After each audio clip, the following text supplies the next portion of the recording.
اعوذ باللہ من الشیطان الرجیم بسم اللہ الرحمن الرحیم اللہم صلی علی سیدنا مولانا محمد وعلی آلہ وصحبہ وبارک وسلم۔ پروگرام حکمہ قدیم کا انسانی صحت پر فکر و فلسفہ کے ساتھ میں ہوں حکیم عامر شہزاد ڈسکا سے۔ ناظرین اکرام، میں آپ کی خدمت میں حکمہ قدیم کا مال جاتی رجحان، ان کی گہری فکر امراض کے دفع کے لیے اور ان کے اقوال جو حفظان صحت کے لیے ہیں، اور ان کی حکمت و دانائی بھری باتیں اور ان کے بیشتر واقعات جو ان کی زندگی میں لاج مالیہ کے ہوئے، میں آپ کی خدمت میں لے کر حاضر ہوتا۔ ناظرین کرام، میرا مقصد ان باتوں کو لانا آپ کی خدمت میں صرف یہ ہے کہ ہم جان سکیں کہ علاج جو تھے پہلے کتنے آسان تھے۔ وہ اس لیے آسان تھے کہ وہ لوگ انتہائی ان کی گہری فکر تھی امراض کے دفع کے لیے، اور انہیں کے اندر جو جذبہ تھا وہ انسانیت کی خدمت کا تھا، اللہ کی مخلوق کی خدمت کا تھا۔ اس لیے علاج آسان تھے کہ وہ غذا سے علاج کرنے کے بڑے ماہر تھے۔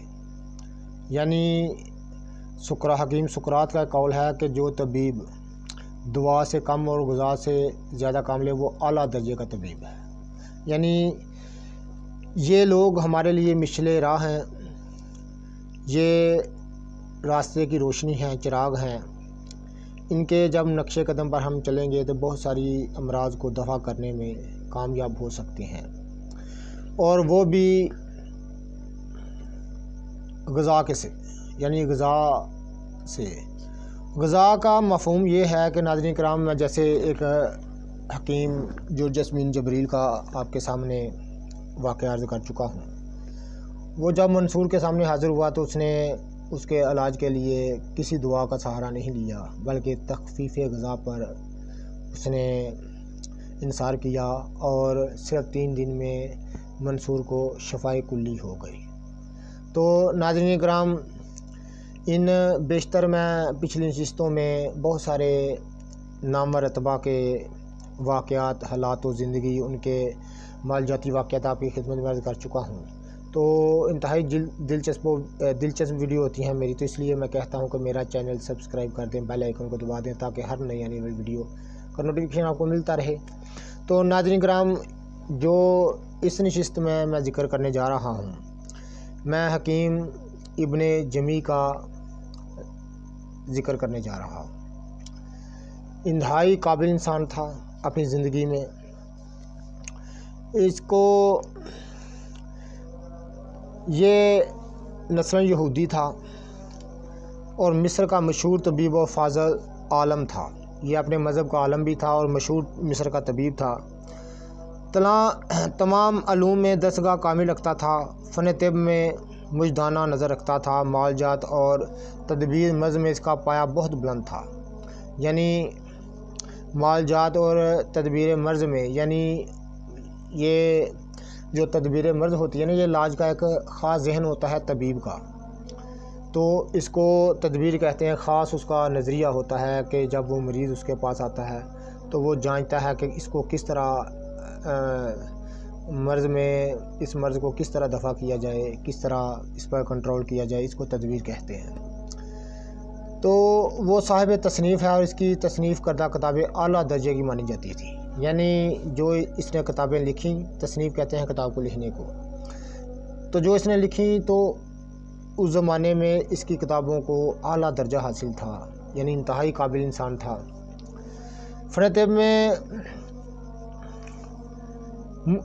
فن طب میں ابن عین ضربی کا شاگرد تھا۔ یعنی ایک تو اس کا انشاءاللہ تعالیٰ بھی ہم ذکر کریں گے۔ ابن عین ضربی کا انتہائی قابل انسان تھا، مصر کا رہنے والا تھا، اور علاج معالجے کا اس کے مشہور واقعات ہیں، انشاءاللہ تعالیٰ وہ بھی کسی نشست میں آپ کی خدمت میں عرض کریں گے۔ تو مدت تک اس کے مطب میں رہ کر کمال حاصل کیا۔ ابن جمی کا مولا منشا شہر قسطاط تھا۔ ملک ناصر صلاح الدین ایوبی کا درباری طبیب رہا۔ یعنی صلاح الدین ایوبی جو ہیں، مشہور مسلمانوں کو ہمارے سپہ سالار جو ہیں، ان کا یہ طبیب خاص رہا ہے۔ تو اس کے ہاتھ میں خوب عزت و منزلت حاصل کی۔ سلطان کے لیے اس نے تریاق فاروق کا کبیر کا نسخہ تیار کیا تھا۔ ابن جمی کو درس دینے کا خاص شوق تھا، یعنی تریاق فاروق ایک ایسی دوائی تھی جو بہت سارے مرضوں پر، ایک اکیلی دوائی جو ہے یہ ایک مرکب دوائی ہے، تو اس کا مرکب جو ہے وہ کافی مشکل ہے، بہت ساری چیزوں میں اس میں ڈالی جاتی ہیں، انشاءاللہ تعالیٰ کبھی ذکر کریں گے۔ انتہائی بلند پائے کی دوائی ہے۔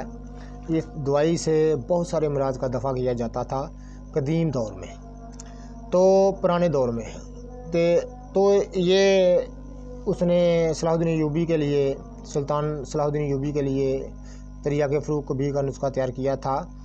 تو ابن جمی کو درس دینے کا بہت شوق تھا، یعنی یہ درس دینے کا اس کو بہت شوق تھا، تو اس کے کئی جو ہیں وہ شاگرد جو ہیں وہ آگے چل کر بڑے حاذق اور بڑے لائق طبیب بنے، اس کے جو شاگرد تھے۔ تو یہ علمی و عملی میدان دونوں کا مرد تھا۔ اس کی تصنیف سے اس کا عمر کا ثبوت ملتا ہے، کیونکہ اس کی کتابیں بہت اعلیٰ درجے کی ہیں۔ مصر کے اتباع نے مقدمین میں علی بن رضوان اور متاخرین میں ابن جمی فرد یگانہ گزرے ہیں، یعنی یہ دو شخص بہت ہی پائے گئے شخص گزرے ہیں۔ تو انہوں نے یہ بتانے کا مطلب ہے کہ آپ لوگوں کو واقفیت ہو کہ کیسے کیسے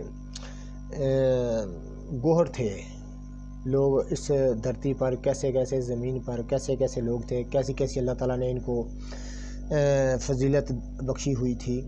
تو اس کا ایک واقعہ ہے جو اس کتاب میں، یعنی طب کی مشہور کتاب ہے، اس کو نقل کیا ہے ابن جلجل نے کتاب الصحاح میں۔ ابن جمی نادر المثال تشخیص کا ایک قصہ یہ ہے کہ ایک دن وہ اپنے مطب میں بیٹھا ہوا تھا، یعنی اپنے شفا خانے دواخانے میں بیٹھا، مطب کہتے ہیں دواخانے کو، وہ جہاں طب کے اصول یہاں علاج معالجہ بیٹھ کر کیا جاتا ہے اس کو مطب کہتے ہیں۔ تو وہ اپنے شفا خانے دواخانے میں بیٹھا ہوا تھا، سامنے سڑک پر ایک جنازہ جا رہا تھا۔ انتہائی دلچسپ واقعہ ہے، ذرا غور سے سنیے گا، یہ گوہر نیاب ہیں جو ہم آپ کی نظر کرتے ہیں، ذرا قدر جانیے گا، اور ہمارے چینل کو سبسکرائب کر دیں، بیل آئیکن کو دبا دیں تاکہ ہر نئی آنے والی ویڈیو کا نوٹیفیکیشن آپ کو ملتا رہے۔ انشاءاللہ تعالیٰ مزید آگے چل کر ایسی بے شمار دلچسپ ویڈیو ہم آپ کے لیے لے کر آئیں گے۔ تو سڑک پر ایک جنازہ جا رہا تھا۔ ابن جمی نے جنازے کو دیکھتے ہی لوگوں کو روک لیا، یعنی جنازے کو دیکھتے ہی لوگوں کو روک لیا اور کہا کہ جس کو تم مردہ سمجھ رہے ہو وہ زندہ ہے، یعنی جس کو آپ دفنانے جا رہے ہیں وہ تو زندہ ہے۔ لوگ سخت متحیر ہوئے، یعنی متحیر کہتے ہیں کہ حیران ہوئے اس کی بات سن کر ابن جمی کی، اور بولے ہم اس طرح کب مان سکتے ہیں، اپنی بات کا ثبوت دیجیے، یعنی آپ جو بات کیا کر رہے ہیں کہ یہ زندہ ہے مردہ نہیں، آپ جس کو دفنانے جا رہے ہیں تو اس بات کا ثبوت دیجیے۔ اور بولے ہم ابن جمی نے ان کو حکم دیا کہ لاش کو گھر لے جاؤ اور کفن وغیرہ اتار کر اس کے معمولی لباس میں اس کو بستر پر لٹا دو، میں آتا ہوں اور علاج کروں گا۔ پھر سامان لے کر چلا۔ میت کے عزیزوں نے کہا لاؤ اس کی بات تو آزما دیکھیں، یعنی اس کے عزیزوں نے، اس کے گھر والوں نے کہا ٹھیک ہے اس کی بات آزما لیتے ہیں، اس میں حرج کیا ہے، اگر مردہ ہوا تو پھر دوبارہ جا کر دفنا دیں گے، تو اس کی بات کو آزما لیتے ہیں۔ اس کا کفن وغیرہ اتروا کے اسے حمام میں، یعنی وہ ابن جمی جو ہے وہ اپنا سامان لے کر چند ادویات لے کر وہ اس کے گھر پہنچ گیا، اس کا کفن وغیرہ اتروا کر اسے حمام میں لے گیا اور خوب گرم پانی سے اس کے جسم پر تریڑا ڈلوایا، یعنی یہ اس لفظ کا معنی یہ ہے کہ اس پر گرم پانی جو ہے نا اس کے خوب اس کو نہلایا گرم پانی سے۔